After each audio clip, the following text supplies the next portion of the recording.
여러분 안녕하십니까? 사람책 5수레입니다.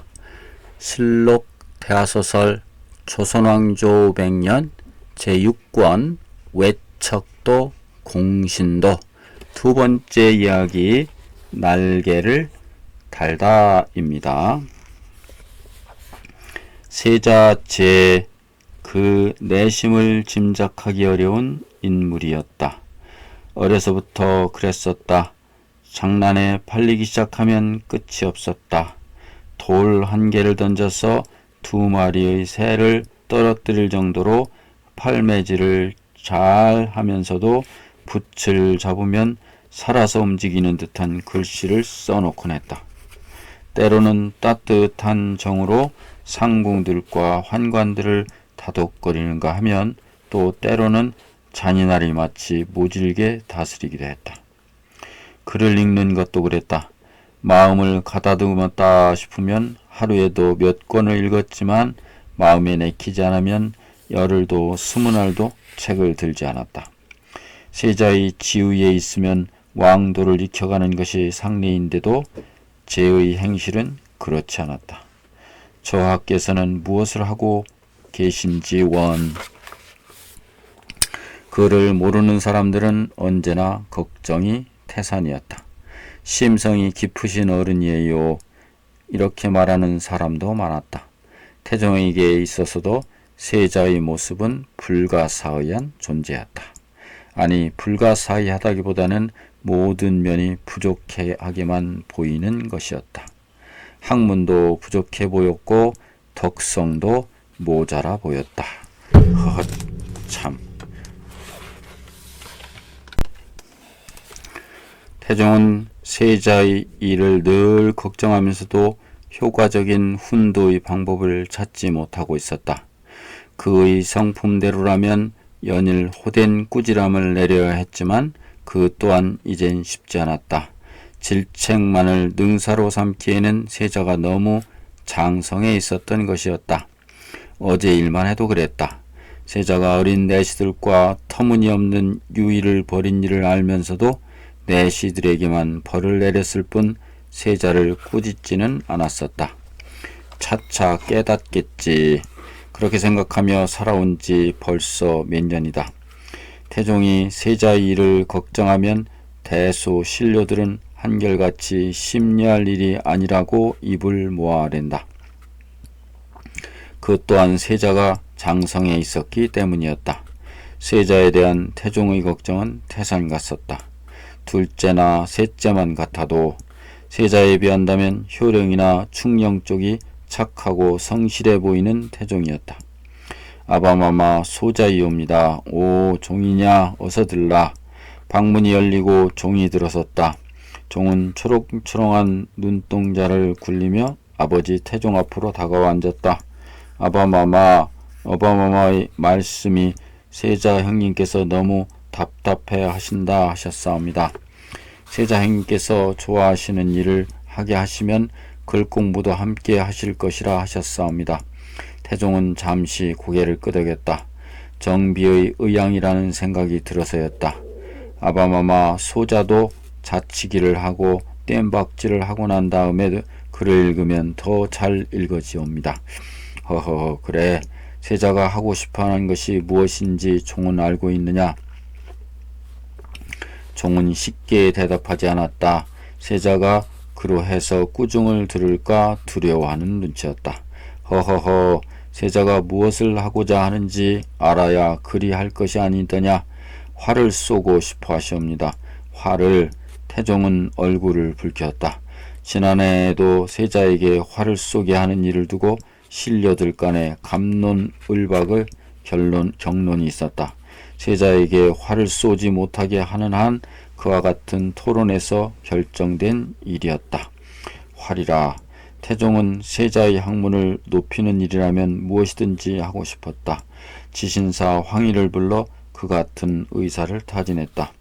전하, 세자 저하께서 궁중에서 화를 자유로이 쏘게 하시오미 과연 학문에 도움이 될 수 있는 일이올는지요. 허허허. 내가 그것을 생각하지 않을 까닭이 있겠는가. 세자를 불러 약조를 받아둘 것이야. 자유로이 화를 쏘게 하는 대신 학문에 열중하라 이른다면 아니할 바가 없는 세자가 아닌가. 신의 용렬한 생각으로는 명년까지만이라도 활을 쏘는 일을 미름이 좋을 듯 싶사옵니다. 그렇지가 않아요. 옛사람의 말에도 활 쏘는 것으로 덕을 알아본다 하였고 그 재주를 겨루는 것이 군자의 도라 하였으니 나이 16의 세자가 한다 해서 손이 될 것 무엇이겠소. 어서 세자를 불러주오. 예, 황희는 하는 수 없이 물러나 세자 제를 불러왔다. 찾아 계시오이까 아바마마. 약간 경짓된 얼굴로 제는 편전으로 들어왔다. 오냐, 어서 오너라. 다름이 아니라 내 너에게 약조를 받아두어야겠다.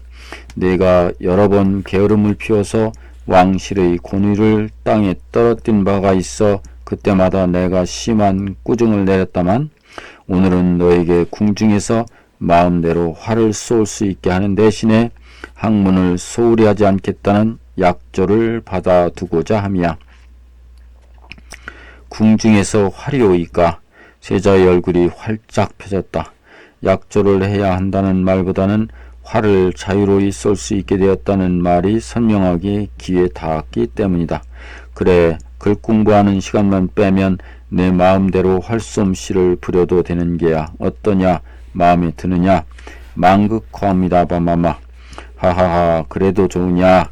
내가 기뻐하는 모습을 보니 이 애비의 마음이 또한 흡족하구나. 대신 학업의 일을 약조할 수 있겠느냐? 약조뿐이옵니까? 활만 마음대로 만질 수 있다면 공부는 절로 될 것이옵니다. 제가 그처럼 좋아하는 모습을 태종은 일찍이 본 적이 없었다. 서책을 마주 대해 기뻐한다면 얼마나 좋으랴 싶었다. 약조를 했으니 마땅히 실행해야 할 것이 아니겠느냐. 내 열흘 뒤에 대학 연의를 강론할 것인즉 그때 능히 대답하지 못하면 네가 스스로 약조를 어긴 것이라 생각할 게다. 알겠느냐? 명심해서 약조대로 시행할 것이옵니다. 바마마. 세자는 혼자 읽고 익히기에 힘겨워하던 대학 연의를 다시 제대로 외워야 하는 고초를 겪어야 함에도 활을 쏠 수 있게 되었다는 기쁨으로 마냥 들떠 있었다.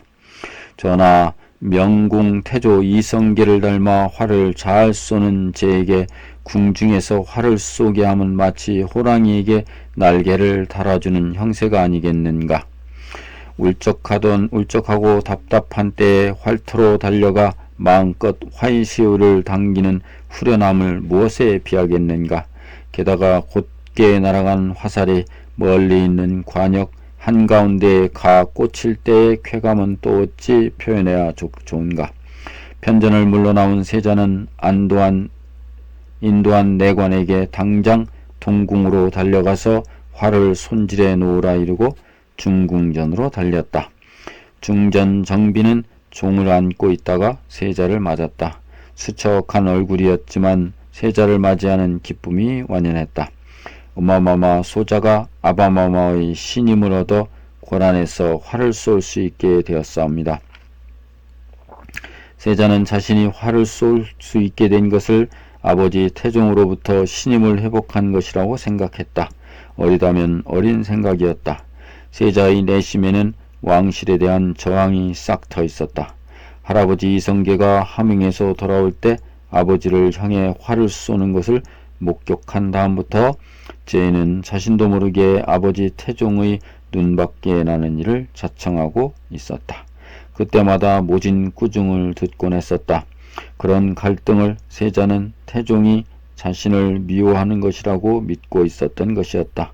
그것은 자신의 저항이 논리적인 바탕을 마련하고 있지 못한 것이라는 사실을 깨닫지 못하고 있는 반면 아버지가 미워하는 것만을 의아히 받아들이고 있었으니 아직은 어린 생각이 아니겠는가.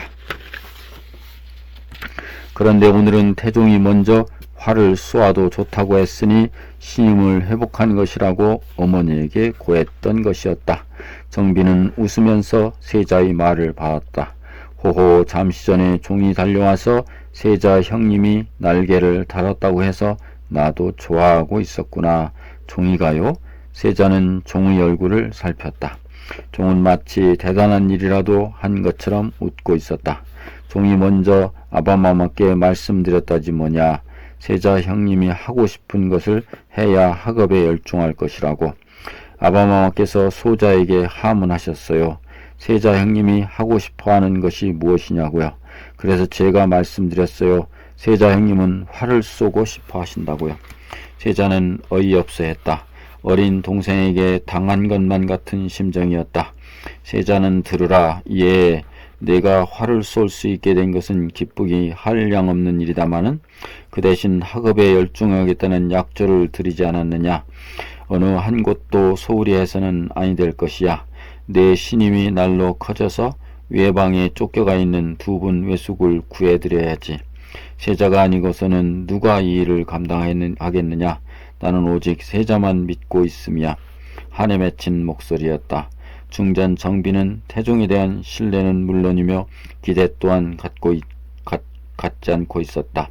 그녀는 지압이 태종을 배신의 덩어리라고 믿고 있었다. 여걸이라 불러도 손색이 없는 정비가 아니던가. 장군 이성계의 5째 며느리가 되었을 때만 해도 평범한 안악에 불과했었다.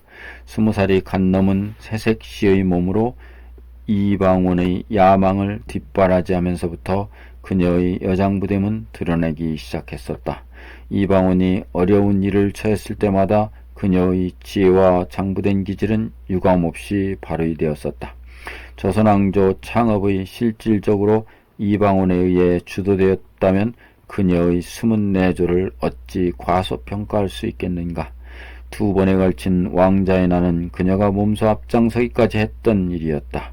그녀의 지위와 권위가 처참하게 무너지기 시작한 것은 중전의 자리에 오른 다음부터였다. 태종과의 첫 번째 갈등은 7점선의 일에서 시작되었고 그 후 후궁을 들일 때마다 언성을 높이면서 싸우기까지 했었다. 태종과 정비의 갈등이 얼마나 컸던가는 태종이 중신들에게 폐비를 거론한 것도 짐작하고 남는다. 정비가 세자에게 기대를 걸었던 것은 처참하게 무너진 자신의 지위를 다시 회복하기 위해서였고, 사가의 동생들인 민무구, 민무질에게 의지해보고자 했던 것은 그들로 하여금 세자를 돌보게 하려는 생각에서였다. 그런데 지금은 어찌 되어 있는가? 민무구, 민무질 형제는 수없이 귀향처를 옮긴 끝에 제주에까지 밀려나 있다. 그래도 한 가닥의 희망이었던 친정아버지 민재까지도 세상을 떠났다. 눈 닫고 주위를 둘러보아도 자신에게 힘이 되어줄 사람은 없었다. 춘추 45세, 안악의 나이 45이면 황혼이라 해야 마땅하다.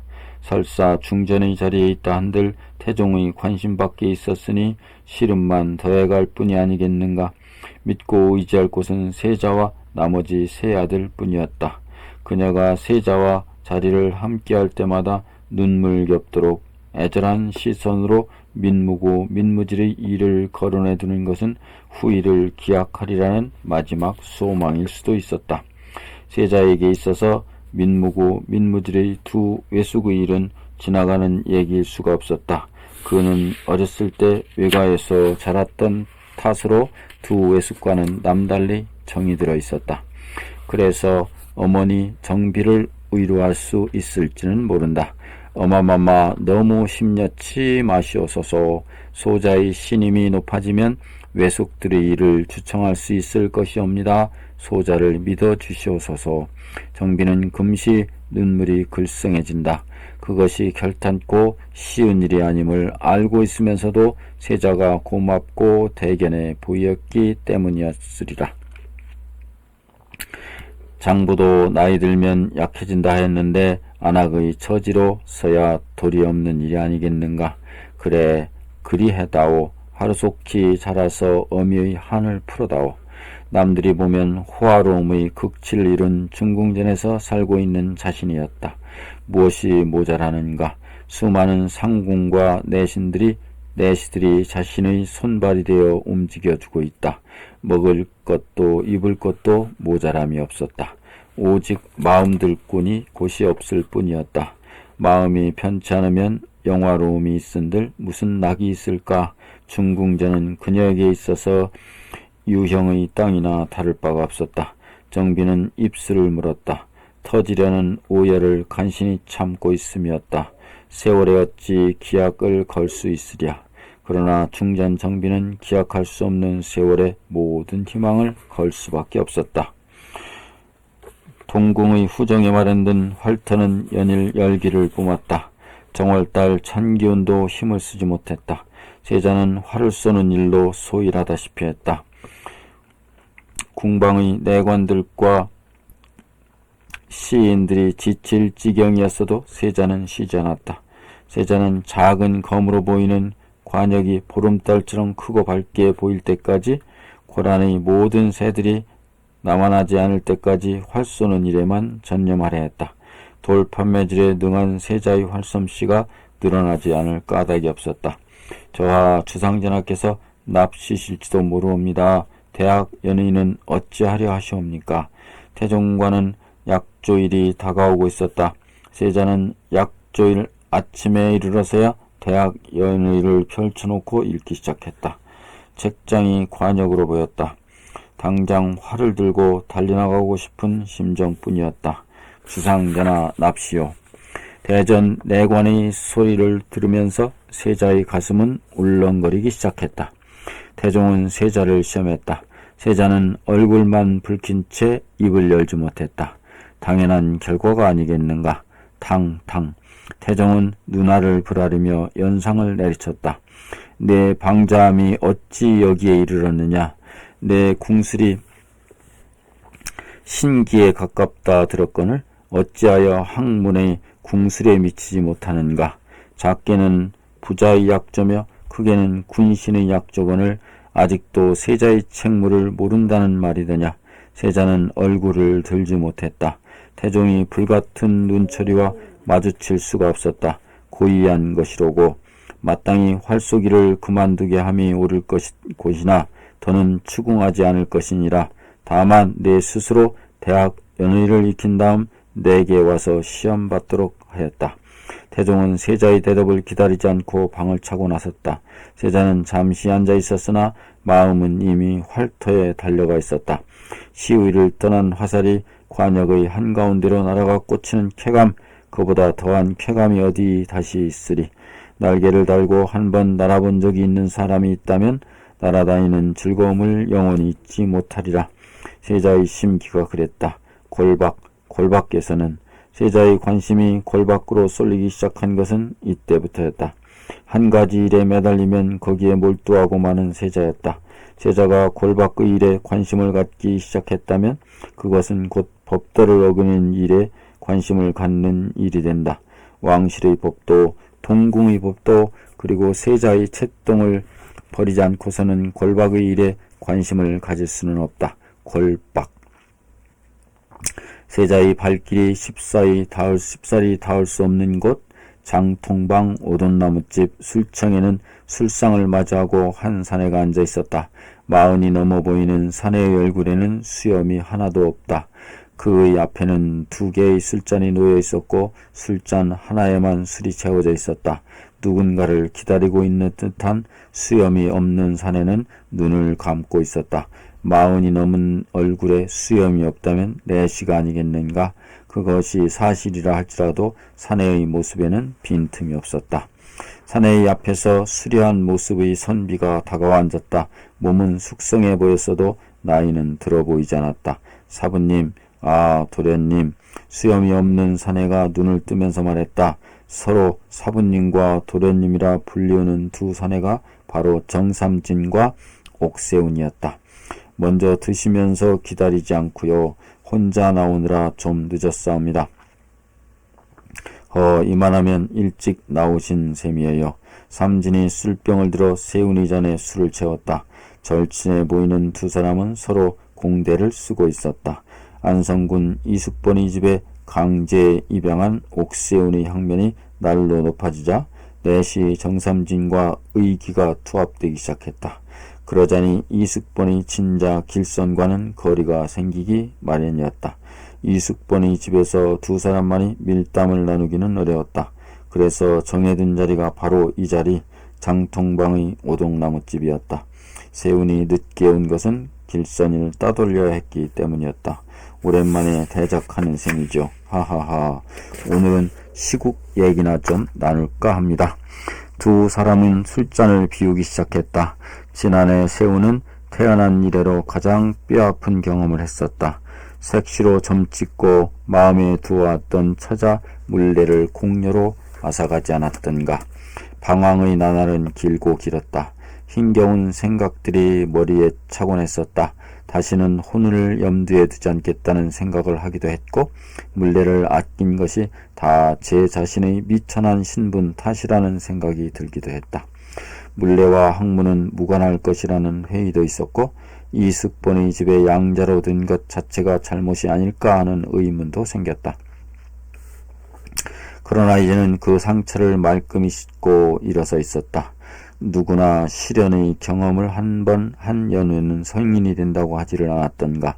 비록 16 어린 나이긴 했어도 세우는 정삼진과 같은 스승을 만난 탓에 학문과 세상 일을 함께 깨우쳐가고 있었다. 술정의 출입만 해도 그렇다. 정삼진이 그것을 눈뜨게 해주었던 것이었다. 도련님은 성년이나 다를 바 없습니다. 이젠 기방 출입을 하셔도 상관이 없어요. 등과를 해서 재상의 지위에 오르는 일은 학문에 관계되는 일이긴 하나 풍류를 알고 벗을 사귀는 일 또한 소홀히 할 수 없음을 알아야 합니다. 큰 일을 하실 분은 뜻을 갖지 않은 벗이 있어야 합니다. 삼진의 학문과 생각은 깊다기보다는 폭넓은 쪽이었다.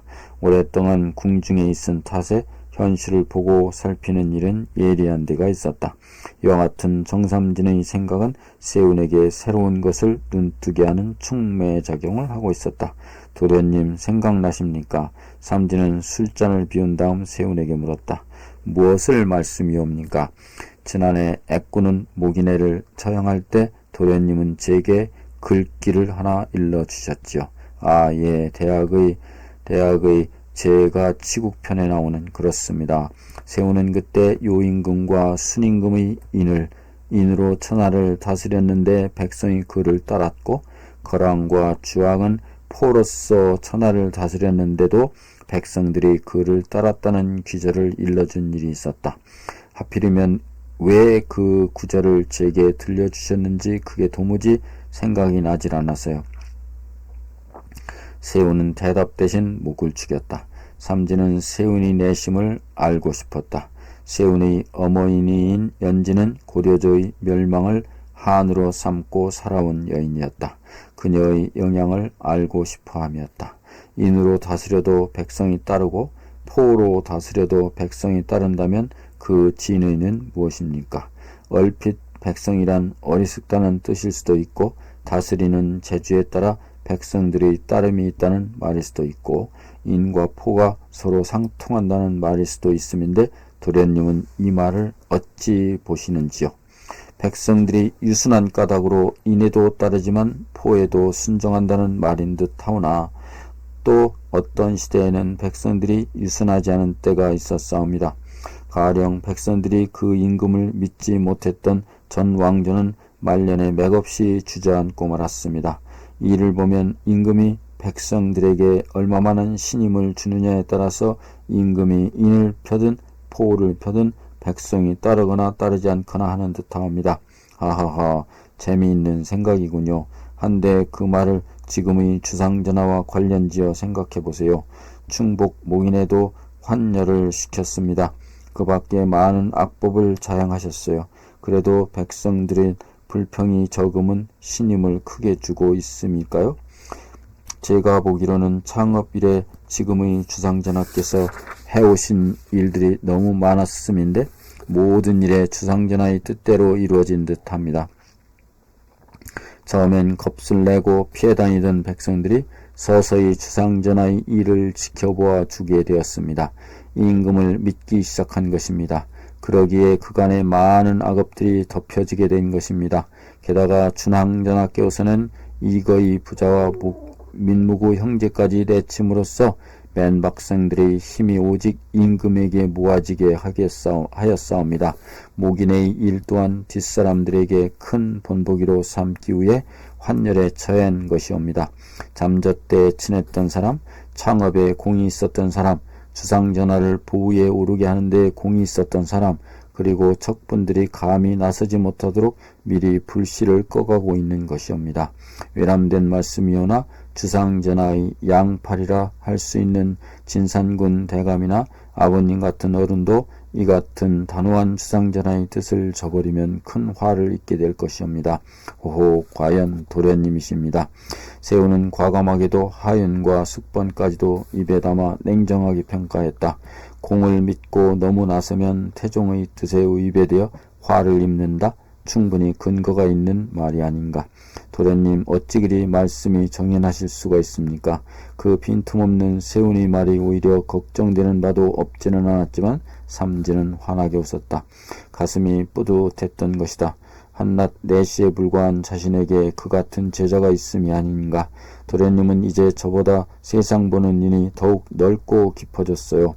도련님은 크게 등용이 되고도 남을 것입니다. 그땐 이 못난 사부를 잊지 말아 주세요. 하하하. 슬쩍 몸을 낮추는 삼진. 그 삼진을 세우는 한치의 의심도 없이 믿고 있었다. 송구한 말씀이십니다, 사부님. 삼진과 세우는 한바탕 치국과 현세에 대한 얘기로 무르익어갔다. 그때였다. 허허, 이게 누구야? 또 이런 데서 만나게 되네 그려. 어깨를 툭 치는 자가 있었다. 돌아보니 구종지의 집에 내려졌던 내관 박경술이었다. 언젠가 길에서 만나 민무질이 불충한 언동을 기뜸해 주었던 그자였다. 아이고, 도련님도 와 계시구만요. 어쩌다 마주칠 때마다 잘 부탁한다는 뜻으로 굽신거리는 그에게 세운도 아는 척해 보였다. 삼진이 물었다. 여기는 또 어찌 알고? 허허, 내가 매시는 어른이 누군데? 아 참, 아직 모르겠군. 내가 매시는 주인 어른이 바뀌었어. 무슨 소리야? 먼저 번 매시던 구종지 나으리의 아우님을 매시지. 아우? 구종수 나으리시라고? 천하제일의 한량이 아니신가? 허허허, 덕분에 이름 있다는 술청 구경은 빼놓지 않고 하지. 박경술이 신바람이 나서 떠벌리고 있는데 안채에서 구정수가 취한 한량들을 거느리고 걸어나오고 있었다. 저런 못된 것이 있나. 당장 집에 가서 주안상을 보라 일렀거늘 겨우 한다는 짓이. 구정수는 호된 꺼지람을 내릴 듯 하다가 시선을 정삼진과 세운에게 못 박으면서 물었다. 누구냐? 내버려두면 싸움이라도 벌일 기세였다. 박경술이 재빨리 나섰다. 천하제일의 한량이신 나으리께서 안성군 대감의 자제를 모르시다니요. 한 분은 사부님이고요. 안성군? 이숙번의 얘기를 듣고서도 주춤하지 않을 사람이 있을까? 태종의 친구요. 골박 정승이라는 이숙번의 자제라는데도 구정수는 내친 거놈이라는 듯 거침없이 뱉어내기 시작했다. 허허, 사부님은 하사받은 내시 같고 가만히 있거라. 보자, 도련님 얼굴이 안성군을 닮지 않은 것을 보니 양자겠구만. 세우는 구정수의 눈빛에 놀랐다. 허허허, 내가 관상을 좀 보지요. 상은 아주 귀한 상입니다만 글쎄, 허허허, 밝은 날 맑은 정신으로 다시 한번 봐드리지요. 세우는 구정수를 똑바로 쳐다보고 있었다. 구정수는 형언할 수 없는 묘한 웃음을 남기고 사라져갔다. 구종수. 세우는 씹듯이 구정수라는 이름 석자를 되새겼다. 어쩐지 다시 만날 것만 같은 예감이 들어서였다. 도련님, 언짢게 생각히 마세요. 사람을 알아두는 것은 힘을 얻음이옵니다. 다만 취할 사람은 취하고 버릴 사람은 버릴 수 있다는 말씀이에요. 한량들이란 본시 저런 것들이지요. 하나, 저들만의 의리라는 게 있어요. 그 점은 배울 만한 겁니다. 왠지 이상한 느낌을 주는 사람이네요. 웃는 것인지 비꼬는 것인지도 알 수가 없고. 도련님이 아직 사람을 많이 사귀시지 않아서 그런 거예요. 사내란 술과 계집을 알아야 남을 알 수 있고, 또한 사람 다스리는 일까지 알 수가 있는 것이에요. 겁을 낼 것이 없습니다. 앞으로도 일부러라도 와서 술을 드셔도 좋습니다. 대감 마님께서는 제가 말씀드려 주죠. 아직은 그럴 만한 나이가 아닙니다. 세훈이가 먼저 일어섰다. 정삼진은 재빨리 셈을 치른다. 두 사람이 술청을 나왔다. 취기가 있어도 날씨는 썰렁했다. 두 사람은 나란히 걸었다. 개 짖는 소리가 간간히 정막을 깨고 있었다. 이번 장은 여기까지입니다. 여러분 감사합니다.